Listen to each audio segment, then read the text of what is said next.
In the bustling heart of Lagos, where towers reached for the clouds and the streets pulsed with the rhythm of life, lived Obinna, the only son of Chief Ez, one of the wealthiest businessmen in Nigeria. Their home was not a home, it was a palace, hidden behind golden gates. Obinna had never known hardship. Private schools, luxurious vacations, and chauffeurs were all he had ever experienced. Yet something inside him had begun to ache, a yearning that wealth could not silence. Obinna had watched love become a transaction around him. Friends married based on family names. His past relationships had all ended the same way. When the gifts stopped, so did the affection. His father, Chief Ez, often said, "Women are like currency. They follow the one with the bigger wallet." And while many laughed, Obinna did not. One evening, after another argument with his father about marriage and the right kind of woman, Obinna sat quietly on his balcony, staring out at the horizon. His heart ached for something real, something untainted by titles or money. That's when he made a decision that would change everything. The next morning, he approached the family driver and asked for a favor. "Take me to the Mavis Towers," he said. The Mavis Towers was a tall office building his father owned, home to several departments of their real estate empire. "But sir," the driver hesitated, "you don't have any business there." "I do now," Obinna replied with a calm determination, with a fake name and a forged background that showed him as a man of no means. Obinna applied for a job at the very bottom, a security guard. The HR manager barely looked up. "We need someone on night shifts and weekends. Pay is low. No benefits." "I'll take it," Obinna said before the man could finish. And just like that, the billionaire's son became a nameless face in a blue uniform. The first night on the job was a harsh awakening. He stood for hours, boots tight and uncomfortable. The other guards mocked his soft hands and awkward stance. "New guy looks like he's never walked a day in his life," one joked. But Obinna smiled through it. He was learning. He began observing everyone, how staff treated guards, how the cleaning crew worked in silence, how power moved in invisible lines. But among all the faces, one stood out. Adaeze. She was a receptionist on the 5th floor. Always punctual, always respectful, and always kind. The first time they met, she had brought him a bottle of water. "It's too hot out here." "Don't faint on duty," she joked, her eyes sparkling. Obinna thanked her, surprised. Most employees ignored the guards, treating them like shadows. But she was different. She smiled from the heart. Days passed. Small moments turned into short conversations. She never asked about his life, never pushed for more. She listened when he spoke, laughed at his jokes, and once gave him her umbrella when it rained. Obinna felt something stir inside him, a feeling he hadn't known in years. He tried to resist. After all, he was lying to her. Every smile she gave him was built on a false image. But the more he tried to step back, the deeper he fell. One afternoon, during his lunch break, they sat together behind the building, eating food from plastic containers. "You're different," Adaeze said, watching him closely.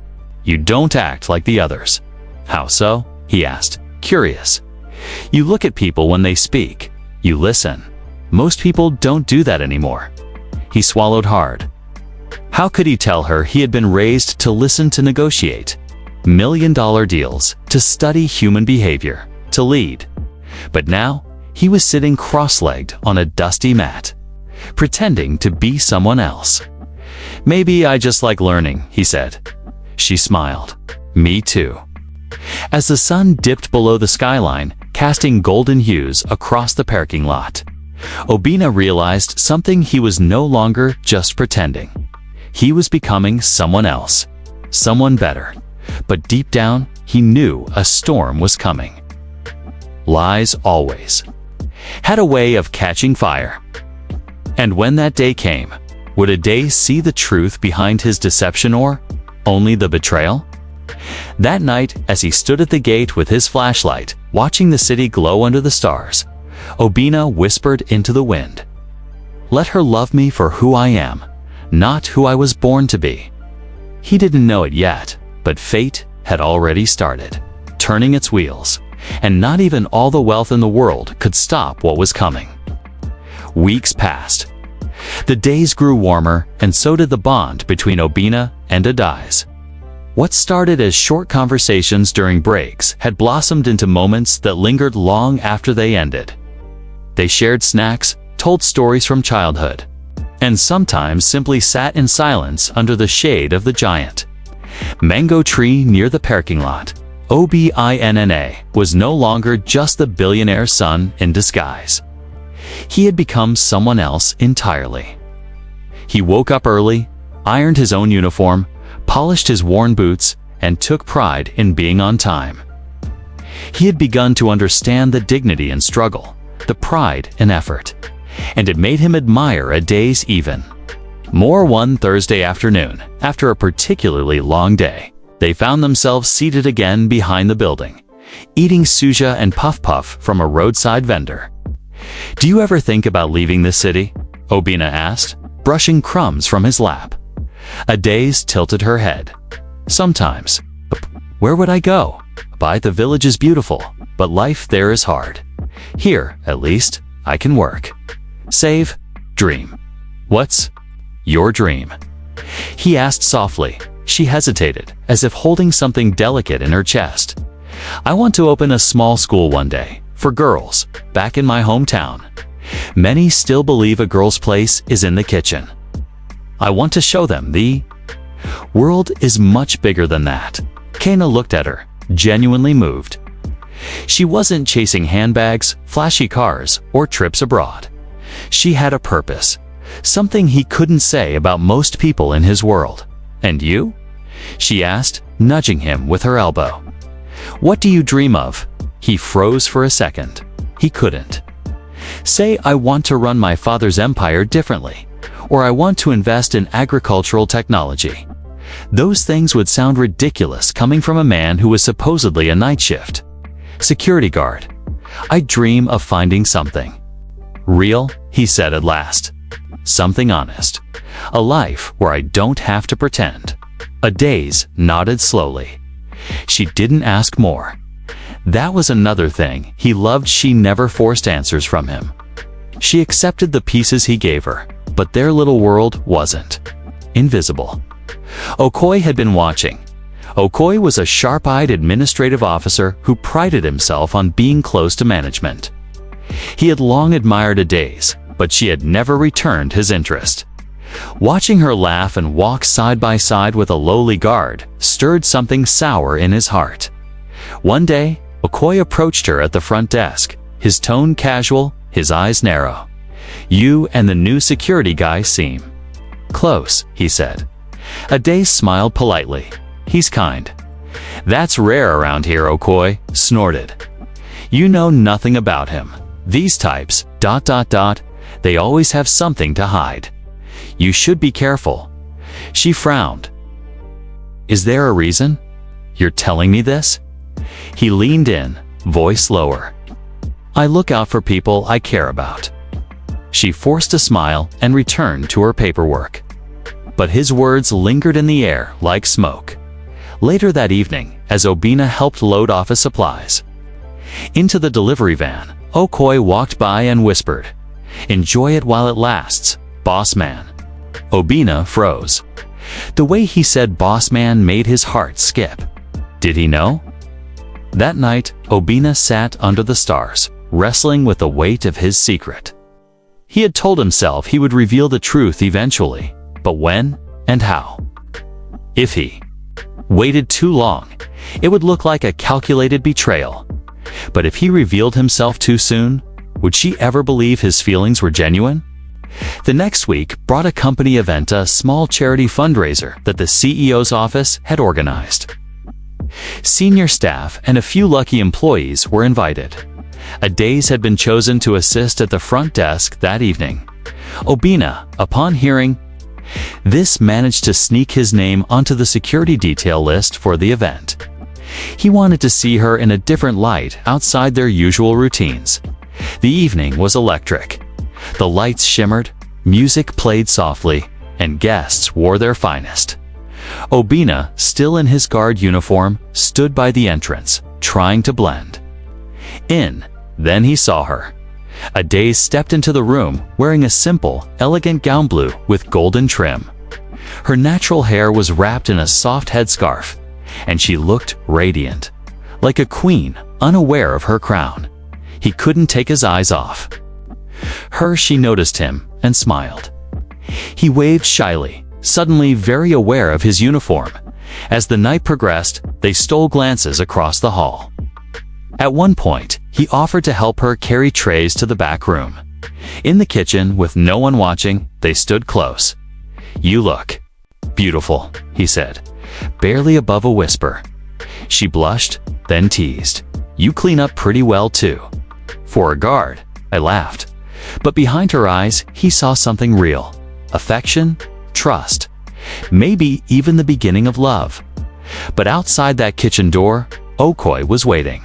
And he wasn't done digging. Later that night, as Obina escorted guests to their cars, he noticed Okoye making a call in the corner. He caught only a few words, something about checking the registry and the name Obina Ez. The lie was cracking. Back in his small rented room that night, Obina sat on his mattress, staring at the ceiling fan spinning above. He thought of her eyes, her smile, her dreams. And he knew he had gone too deep. He was no longer playing a role. He had fallen in love, but love, built on a lie, was a house made of dry leaves, and someone had already struck a match. The days that followed the charity event were strangely quiet. Ade still smiled at Obina, but there was a weight behind her eyes, as if she was waiting for something, or someone, to drop a stone into the still waters between them. Meanwhile, Obina could feel the pressure closing in. He had never been afraid of being caught before, but now, the fear wasn't about exposure. It was about losing her. Okoye, on the other hand, was relentless. He had taken Obina's name, his real name, and started pulling strings. A call to a cousin in human resources. A message to a former university friend who worked in the bank. It didn't take long. By the third day, he had proof. Obinnas, heir to Ez Holdings, son of the chief executive officer, the very man who swept floors and carried boxers with a fake ID. Okoye smiled to himself as he printed the documents. Let's see how your Ade feels when she learns you've been playing her for a fool. But Okoye wasn't just interested in exposing Obina. He wanted Ade humiliated, rejected. He wanted her to turn to him after realizing her so-called lover was a liar. On Friday, the company scheduled a general staff meeting. It was one of those monthly gatherings where updates were shared and department heads gave long-winded speeches. Most employees hated them, but this time, the energy in the room was different. Billionaire stood at the back, wearing his uniform, trying to remain invisible. Ade sat 3 rows from the front, her notepad in her lap. She glanced at him once. He smiled. She smiled back slightly, hesitantly. Then Okoye stood up. He walked to the front like he owned the place. No one had asked him to speak. Even the department manager looked confused. But before anyone could stop him, Okoye cleared his throat and raised a manila folder in the air. "Sorry to interrupt," he began, "but I believe there's something all staff deserve to know." The room fell into a thick silence. Among us, there is someone who has not been honest. Someone who came to this company in disguise, not to work, but to deceive. Obina felt his stomach twist. He stepped forward slightly. Okoye opened the folder. "This is Obina Ez," he said, holding up a printed photo from a newspaper article. "He is not a security guard. He is the only son of Chief Ez, the owner of this company. He has been working here under a fake identity. Why? I'll let you draw your own conclusions." Gasps erupted. Heads turned. Every eye shifted toward Obina. He stood frozen. A daze turned too. Their eyes met. For a moment, nothing else existed. The air between them cracked. Her mouth opened. Obina. He tried to speak, tried to move, but the weight of the room, the shame, the betrayal in her voice, it all pinned him down like a storm pressing on his chest. Okoye continued, adding venom to his words. We all welcomed him, trained him, joked with him. Some of us even cared for him. But it was all a game. A rich man playing poor, just for fun. The managers were in chaos. HR began whispering to one another. Some of the guards looked away. Others stared, wide-eyed. But Obina only saw a daze. I didn't do it to hurt you, he said finally, his voice shaky. I did it because I needed to know if love could be real. I didn't expect to meet you. I didn't expect to fall enough, she said, her voice trembling. You lied. She stood, slowly, her shoulders shaking. You could have told me, any time. But you waited. You let me believe you were like me. You watched me open up to you. I was afraid, he said. Afraid that once you knew who I was, you'd stop seeing me. She looked at him with tears in her eyes. No, she whispered. I stopped seeing you the moment I realized who you've been pretending to be. She walked out. The room fell silent again. Okoye smirked and returned to his seat. Obina stood alone, in a sea of whispers and stares. Later that day, Chief Ez summoned him. The mansion gates, once so familiar, felt foreign. He entered the office with a heavy heart. His father sat behind a massive mahogany desk, staring at the same newspaper photo, now spreading like wildfire online. So, you've made a mess. Obina didn't speak. You fell in love with a receptionist, Chief Ez continued. Pretended to be poor, shamed the company. All for what? A fairy tale. Obina finally looked up. For the truth, for something real. Something this world rarely gives. His father leaned back. And what did it cost you? Obina's voice cracked. Everything. Chief Ez was quiet for a long time. Then he said, You remind me of your mother. Obina blinked.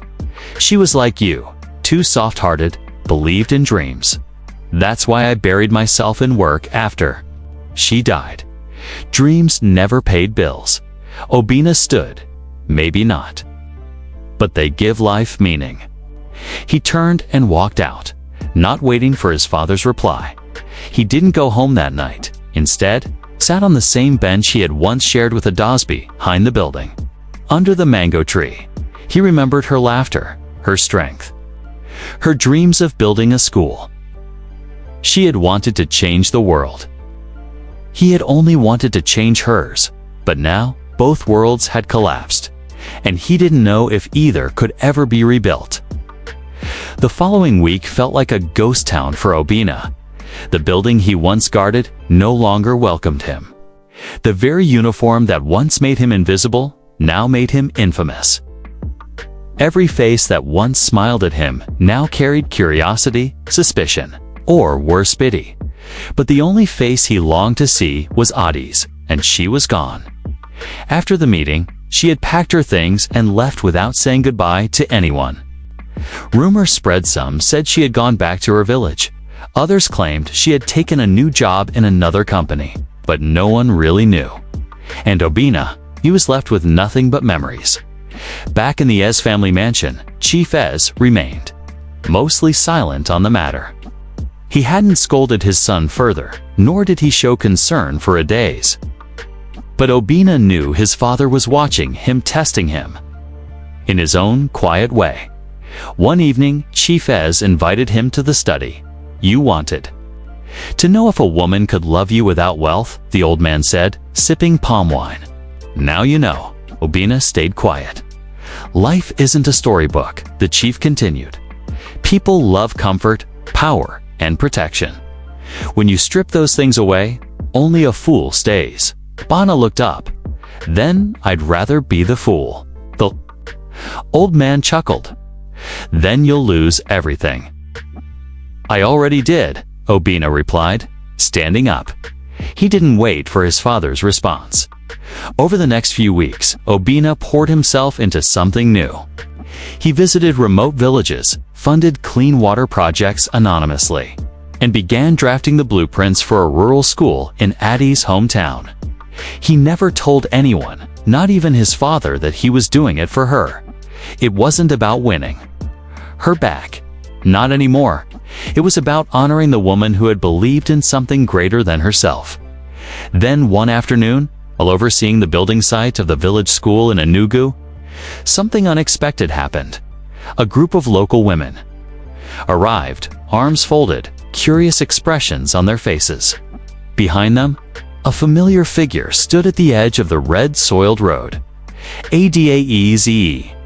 Her eyes widened when she saw him. Obina's heart nearly stopped. She looked thinner, tired, but more beautiful than he remembered. Their eyes met across the quiet space. The hammering stopped.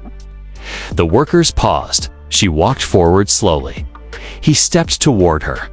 I thought I'd never see you again, said, voice barely above a whisper. I thought I didn't want to, she replied softly. They stood face to face. The breeze carried the scent of clay and hibiscus. Why are you here? She asked. He glanced around. To build something you once dreamed of. She looked at the unfinished school behind him. Wooden frames, concrete blocks, buckets lined in rows. I didn't do this to win you back, he said quickly. I did it because it mattered. You showed me a better version of myself. I wasn't pretending when I was with you, Adaeze. That was the realest I've ever been. She didn't reply for a moment. Then, with a heavy breath, she said, You hurt me. I know you let me believe in something. And then you shattered it. I was afraid, he said, voice shaking. I've always had money, status, but never trust, never love. With you, I wanted to be someone different, someone worthy, and I went about it the wrong way. She looked away toward the horizon. I kept asking myself, she said, was it love or was it manipulation? His voice broke. It was love. A long silence fell between them. Finally, she turned back to him. Then show me. Not with words, with time, with truth. He nodded. Anything. As long as you'll let me. They didn't hug. They didn't kiss. But something shifted in the wind. Something silent and sacred. The beginning of forgiveness. The start of healing. 2 weeks later, Chief Ez received a message from the village chief of Enugu. Your son is doing things I've never seen men of your wealth do. The letter read, He sleeps in our homes, eats our food, works beside the laborers. He is no longer the boy you raised. He is becoming a man we respect. Chief Ez sat quietly after reading those words. For the first time in a long while, he felt something. Strange stir in his chest. He called his driver and asked to be taken to Enugu. The dusty road into the village of Enugu curved around wide mango groves and clay huts, echoing with the distant laughter of children and the rhythmic pounding of fufu in wooden mortar. Chief Ez, dressed in fine agbada and escorted by 2 aides, stepped out of his vehicle and was met by the village chief and a few elders. Welcome, Chief, the village leader said, bowing slightly. Chief Ez nodded, scanning the surroundings. Where is my son? They led him to the school grounds. There in the hot sun, drenched in sweat, sleeves rolled up and hands covered in cement, was Obina no longer the spoiled heir. He was mixing concrete beside local workers, laughing, listening, learning. And beside him, handing him a bottle of water and a warm glance, was Adaeze. Chief Ez stood for a long moment, saying nothing. Finally, he walked forward. Obina noticed him and froze. He quickly stood upright and wiped his hands. "Papa, Chief." Ez looked at his son, at the school, at the village children chasing one another through the grass. "You look different." The old man said. Obina stepped forward. "I feel different." Chief Ez's eyes softened. "She changed you." Obina smiled. "No, she reminded me of who I could be." Ade stood silently nearby, watching the exchange. The old man looked at her and gave a small, respectful nod. Then, without his usual pomp, he said to his son, "You have built something greater than I ever did." That evening, the village held a small celebration to honor the school's progress. There were drums, songs, and a fire that crackled like thunder under the stars. Children danced. Elders gave blessings. And Ades, in a simple Ankara dress, sat beside Obina, her fingers lightly touching his. She leaned toward him. "I never wanted your money." He looked into her eyes. "I never wanted you to need it. I just wanted you to want me." She smiled. "I always did. Even when you were just a guard with soft hands and crooked boots." They both laughed at the end of the celebration. Chief S stood before the villagers and raised his voice. "My son once asked me if love could exist without wealth. I told him no. I was wrong. Tonight, I see that love is not about power. It is about humility, honesty, and sacrifice. I came here a proud man, but I will leave here humbled. Because my son, and this woman, taught me the most valuable lesson." Of all, the crowd cheered. The fire roared, and somewhere beneath the stars, two souls once separated by truth and lies came back together. Weeks later, the school officially opened. Ades became its head teacher. Obina built a home beside it, not a mansion, but a warm, modest house filled with books, joy, and laughter. Chief S returned to the city, changed. His empire still stood tall, but now it had roots in something deeper than profit. And as the seasons turned, people told the tale across villages and cities, the story of the billionaire who became a guard to find love, and the woman who saw through every mask. Not a fairy tale, but a true, modern folktale, one with dust, tears, struggle, and love, real love, the kind that doesn't need diamonds to shine. Thank you for watching this powerful African tale of love, truth, and transformation. If this story touched your heart, don't forget to like, comment, and subscribe for more inspiring stories rooted in African wisdom and modern realities. Share this with someone who still believes in real love beyond status and wealth. Stay tuned, more unforgettable tales are coming soon.